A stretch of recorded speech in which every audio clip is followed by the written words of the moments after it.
সফরে বেরিয়েছে, মরুভূমির সফর, মাঝখানে তুফান, কই যাবে, কই বাঁচবে, দৌড়াদৌড়ি শুরু। দৌড়াতে দৌড়াতে এক পাহাড়ের গুহার ভেতরে আশ্রয় নিয়েছে। গুহা চিনেন তো? পাহাড়ের গুহা। আশ্রয় নেয়ার সাথে সাথেই বৃষ্টির পানির ঝাপটায় পাহাড়ের উপর থেকে বিশাল এক পাথর খণ্ড এসে পাহাড়ের গুহার মুখটা বন্ধ করে দিয়েছে। বন্ধ, অন্ধকার। এরা পড়ছে বিপদে, হায় হায় বাঁচার জন্য ঢুকলাম, এখন দিই মরণ। ঢুকছিল কি জন্য? এখন মরণ।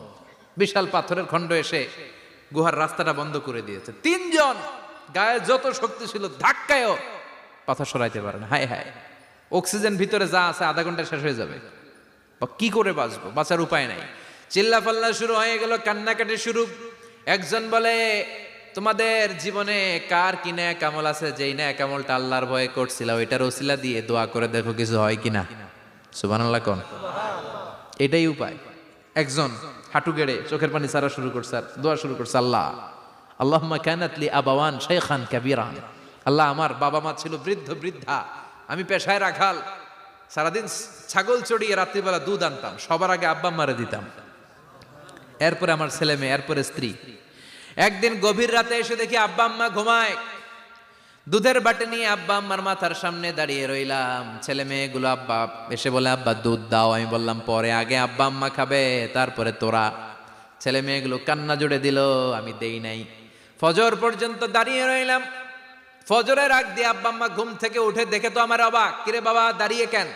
বললাম প্রতিদিন দুধ খেয়ে ঘুমাও, আজকে আগে আগে ঘুমিয়েছো, দুধ খাও নাই, তোমাদেরকে আগে দিব বলে দাঁড়িয়ে রইলাম। আল্লাহর ডেকে বলে, আল্লাহ ওই দিন সারা রাত দুধের বাটে নিয়ে মা বাবার শিওরে আমি দাঁড়িয়েছিলাম। ফজরের সময় আব্বা আম্মারে দুধ খাওয়ালাম, তারপরে ছেলে মেয়েদেরকে দিয়েছিলাম, তারপরে স্ত্রীর মুখে দিয়েছিলাম। ও মাবুদ, ওই দিনের এই কাজটা আমি দুনিয়ার কাউরে খুশি করার জন্য করি নাই, শুধুমাত্র তোমার খুশি ছাড়া। ওই রাতের ইবাদত যদি তোমার দরবারে ভালো লেগে থাকে, ফাফাররিজ আন্না মা নাহনু ফি, আজকের বিপদের দিনে কেউ বাঁচানোর নাই, তুমি আমাদের বাঁচাও। ফানফাজারাত, মুহূর্তের মধ্যে 1/3 বিশাল পাথর খণ্ডটা 1/3 ডান দিকে সরে যায়, এক পাশে সরে যায়। সামান্য আলো বাতাস ঢুকতে আরম্ভ করলো। এখন বাতাস ঢুকে এখন বেঁচে থাকতে পারবে এই নিশ্চয়তা হয়েছে। সুবহানাল্লাহ কোন? এবার সে বলল, ভাই তোর কি আমল আছে বল। দ্বিতীয় জন হাঁটু গেড়ে আবার চোখের পানি ছেড়ে আল্লাহর ডেকে বলে, মাবুদ আমার এক চাচাতো বোন ছিল, কানাতলি ইবনাতু আম জামিলা ওয়া কুনতু উহিব্বুহা কাআশাদ্দি মা ইউহিব্বুর রিজাল আন-নিসা। আল্লাহ, সুন্দরী, অনন্যা, অপ্সরী, প্রিয়ংবদা, অনুসুয়া, গুণবতী, রূপবতী আমার এক চাচাতো বোন ছিল, তার প্রেমে আমি ছিলাম পাগল পাড়া, কিন্তু সে তো আমার ডাকে সাড়া দেয় না। অনেক চেষ্টা করলাম তারে পাওয়ার জন্য। চাচাতো বোন আমারে বলে, 100 স্বর্ণ মুদ্রা যেদিন দিতে পারবা ওই দিন আমারে পাবা। এবার আমি স্বর্ণ মুদ্রা কালেকশনের কাজে লেগে গেলাম। বছরের পর বছর চেষ্টা করে 100 স্বর্ণ মুদ্রা যেদিন পেলাম ওই দিন চাচাতো বোনের কাছে গেলাম, যে তার হাতে স্বর্ণ মুদ্রা দিলাম, বললাম চলো এবার আমরা অপকর্ম করি।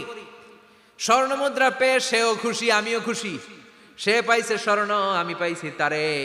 গোপনে একটা রুমের ভেতরে ঢুকলাম, দুজনে জামা কাপড় খুলে ফেললাম, নেকেড হয়ে পাপ কাজ শুরু করব। ইন দা মিন টাইম আমার চাচাতো বোন আমারে বলে, ও আমার চাচাতো ভাই, আমারে তুই আমার সতীত্ব তুই নষ্ট করে দিস না, ইত্তাকিল্লাহ, আমার সম্ভ্রম তুই শেষ করে দিস না, ইত্তাকিল্লাহ, আল্লাহরে ভয় কর। আল্লাহ, ওই মুহূর্তে ফিরে আসা কঠিন কঠিন, কিন্তু ইত্তাকিল্লাহ, আল্লাহরে ভয় করে, এই শব্দটা যখন শুনলাম আমার ভিতরটা কেঁপে উঠেছে। আমি মুহূর্তে তোমার ভয়ে জামা পড়ে ওই রুম থেকে চিৎকার মেরে বেরিয়ে গিয়েছি। আল্লাহ, সেদিন আমি পাপ কাজ করি নাই, সেদিন আমি মনের খায়েশ মিটাই নাই, তোমার ভয়ে সেদিন আমি দৌড়ে পালিয়েছি। ওই দিনের ইবাদতটা আমলটা যদি তোমার কাছে ভালো লেগে থাকে, ফাফাররিজ আন্না ফিমা নাহনু ফি, আজকে যেই বিপদে আছি তুমি বাঁচাও।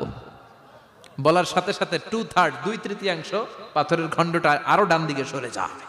সুবহানাল্লাহ পড়েন। এবার আরো বড় ফাঁকা হয়েছে। এবার তারা বেরোতে চেষ্টা করলো, দেখে মাথা বেরোয়, শরীর বেরোয় না, হাত বেরোয়, পিঠ বেরোয় না, পা বের হয়, দেহ বেরোয় না, আরো সরতে হবে। এবার বাকি আছে কয়জন? সে দোয়া করতে শুরু করলো, আল্লাহ ইস্তাজারতু জারাক, আমি ব্যবসায়ী ছিলাম, অনেক শ্রমিক ভাড়া করে একদিন একটা কাজ করালাম, সব শ্রমিকের টাকা দিয়ে দিলাম। এক শ্রমিক টাকা না নিয়ে ভাগলপুর কই যে গেছে নিজেও জানি না, ওর টাকা আমার কাছে রয়ে গেল। এই শ্রমিককে আর টাকাটা বুঝাই দিতে পারি নাই। এই টাকা দিয়ে আমি কয়েকটা ছাগল কিনলাম, এই ছাগলগুলো বাচ্চা দিল, ওগুলো বাচ্চা দিল, ওগুলো বাচ্চা দিল, দিতে দিতে বিশাল ছাগলের ডেইরি ফার্ম করে ফেললাম তার ওই টাকা দিয়ে। 1 যুগ 12 বছর পরে সে এসে বলে আমার টাকা ফিরায় দাও। আমি বললাম এই যে ছাগলের ডেইরি ফার্ম পুরোটাই তোমার। সে বলে আতাস্তা জি মিন্নি, আমার সাথে ঠাট্টা করো? আমি পাই সামান্য কয়টা টাকা, 1 যুগ আগে যেই টাকা পাইতাম ওইটা দিলেই চলবে। আমি বললাম ও শ্রমিক, তোমার টাকা দিয়ে আমি ছাগল কিনে ব্যবসা করেছি, ছাগল বাচ্চা দিয়েছে, বাড়তে বাড়তে বাড়তে বাড়তে আজকের বিশাল এই ডেইরি ফার্ম, এই ডেইরি ফার্মের মালিক আমি নই, তুমি নিয়ে যাও। বলার সাথে সাথে শ্রমিক আনন্দে নাচতে নাচতে ডেইরি ফার্ম নিয়ে যায়। ও আল্লাহ, ওই দিন যদি সে যতটুকু টাকা পাওনা ছিল অতটুকু দিলেই সে খুশি হয়ে যেত। শুধু তোমার খুশির জন্য পুরো ডেইরি ফার্ম আমি তারে দিয়ে দিয়েছিলাম। আল্লাহু আকবার।